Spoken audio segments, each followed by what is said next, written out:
What's good, everybody? Laker boy Ace here, and in today's video we're going to be discussing the Los Angeles Lakers versus the Denver Nuggets. In today's game we lost. The score was 115 to 110. The game may look like it was a huge loss, or it might have been a blowout, but it wasn't. Throughout the game it was very close, but due to careless mistakes, due to a lack of effort, and more importantly a lack of communication, we ended up losing this game. I feel like this game symbolizes how our season has been and hopefully where this season will not go. So stick around, I'll discuss topics from Lonzo Ball's passive play to Julius Randle's bullheaded decision making to coaching to everything. So leave a like and I'll see you guys after the intro.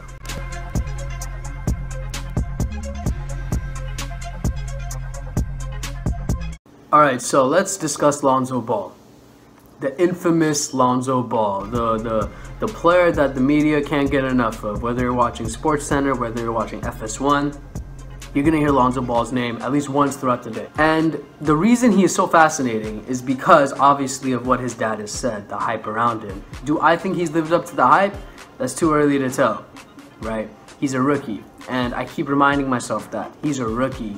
Tonight's game, I reminded myself, he's a rookie. Granted, he had 9 points, 9 rebounds, and 5 assists, which is great. I mean, even if you're a veteran putting up those numbers, not many people can do that, and he does it really well. He does it really smoothly. It's as if you're watching the game and you look at the stat sheet and you're like, damn, I had no idea he had this many rebounds. It's a great thing to watch.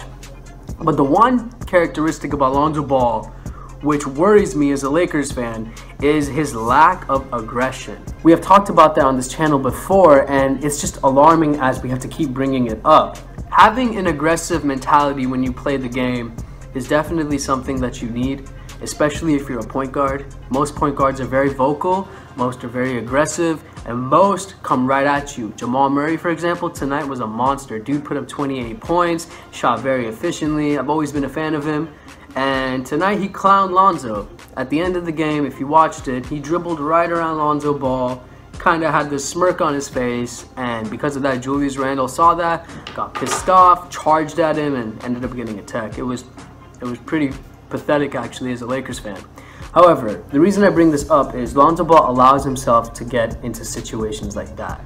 It's not right, it shouldn't happen, especially if you're a number 2 pick in the draft. Because of this lack of aggressiveness, especially with all the pressure LeVar Ball put on him, you have to be more aggressive. You have to, basically, you are put in a position to prove yourself. Now, nobody has to prove themselves, especially, even if your dad is rambling off about how good you are, how you're going to lead the Lakers to 50 wins, that still doesn't mean you have to prove yourself, but you do have to prove that you have heart. You do have to prove that you're going out there to win. And with tonight's loss, it did not look like that. The way Lonzo Ball was playing, he was just moping around, especially after that air ball he had in the last 4 minutes. It was definitely something that was alarming to see as a Lakers fan. In Ingram's first season, he was a bit passive as well. However, he had flashes of heart. He had flashes of showing that mentality. Obviously not Mamba. None of these guys have that Mamba mentality. Hopefully they will. But Ingram showed it, and I definitely do think that some people have it innately and some people acquire that. And I feel like Lonzo Ball is one of those people that needs to acquire that, especially if he's going to be a point guard in this type of league we have today, where you're going up against the Westbrooks and the John Walls. And so that's my main takeaway. I really do believe Lonzo Ball, aside from his shot going in, I feel like that's going to happen in time. Obviously, his shot's going to struggle, but every shooter is going to have his day, and eventually it's going to come around. But as for aggressiveness, as for being that alpha dog, it needs to come out. If you're going to be the Lakers starting point guard and you're going to want to basically intimidate other teams, you're going to have to play more aggressive. And I hope in time that comes, because tonight we were clowned. Other than that, I'm going to go into Julius Randle. This guy, he is a double-edged sword. When I think of Julius Randle, I think of a guy that has it all. He's big, he's fast, he can put the ball into the basket, he can shoot decently, he can stretch the floor at times. I mean, he is a really great power forward in today's league. He's exactly what you want. However, at the same token, this guy, he is very careless with the ball, he plays irresponsibly, and he tends to have tunnel vision where he forgets about the players around him. And it's because of that I feel we lost tonight, more so than Lonzo's passiveness. I mean, Lonzo's been passive for a lot of games and we've won those. But tonight's game in particular, as good as he was with the 15 and 5 or 6 rebounds, 15 points and 5 or 6 rebounds. He just was careless. He was forcing the game. And when you start forcing the game, that's when you start losing the game. He hasn't integrated himself properly into this system, this offense that we have. With Lonzo, with Kuzma, with Ingram, with KCP, with Brook. These guys play proper, man. They all work together. But Randall's kind of that sore thumb in this offense. And oftentimes even in the defense. And that creates problems. And I'm hoping that throughout the season he fixes that, as you know, this is his contract year. And many people are saying he's on the trade block. And if he's on the trade block, well, we need to get something valuable, maybe package Dang in there, but that's another video. Regardless, what I'm trying to say is Randall, man, like, I love the guy. I've been supporting him for the longest time ever. But it just gets frustrating to a point where you look at him and you see the talent and the skill set, but you don't see the fulfillment of that. You just see somebody that is continuing to make the same mistakes over and over again, and it is frustrating. And I do hope he improves that. And it's just that about Julius Randle that really does irk me. I feel with his body and his skill set, he can be better than Draymond. You get what I'm saying? Like, he is in that field and potentially could be like that, but he doesn't live up to that, and it saddens me. So, moving on, what were the pluses of this game? Because it seems like I'm Skip Bayless right now, just talking about the negatives. Kuzma, cruise control. Dude put up 13 points and had 10 rebounds. You know, he won Western Conference Rookie Player of the Month. He's putting up numbers, man. This guy's continuing to just show that he fits into the league, that he's definitely going to be a piece that we should have moving forward. When you have a small forward of that size, with that shooting range, with those rebounding skills, with that mentality, you keep him and he is definitely going to be valuable. And honestly, he just makes this season so interesting to watch. Now let's move on to Brandon Ingram. He has been improving drastically. The dude put up 20 points, shooting, I believe, 42% from the field, and he made tough plays. I mean, this guy was catching all the loose balls. He was all over in defense with his hands in the lanes, his long arms, and he was quick. His transition game was on point. I mean, he's becoming a star in the making. I know that's very soon to say. He's not even averaging 20. He's averaging, I believe, 15.7 points, which is a lot. Shooting 47% from the field, I believe. And so he's slowly and drastically improving. He's starting to have that mentality of going to go get it. And man, it's just so great to see. I remember when I would make videos when I first started YouTube.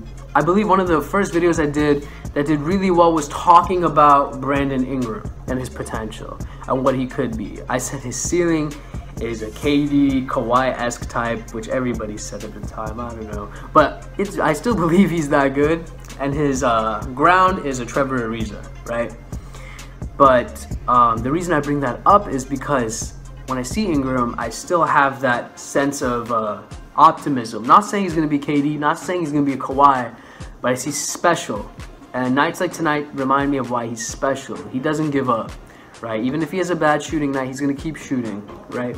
Even if he seems like he's off, he's going to try to get on, right? He's a guy that just constantly tries to prove himself. And that, based off these last couple of years we've been watching with the Lakers, you know, we've seen a lot of players that have talent but don't have that heart. I take that very serious. And with Ingram having that, I love it. He's a dog. And tonight, it was his night, but unfortunately it wasn't the Lakers' night and we lost. But, you know, other than that, Brook Lopez did his thing. Obviously, he's not playing as good as he should.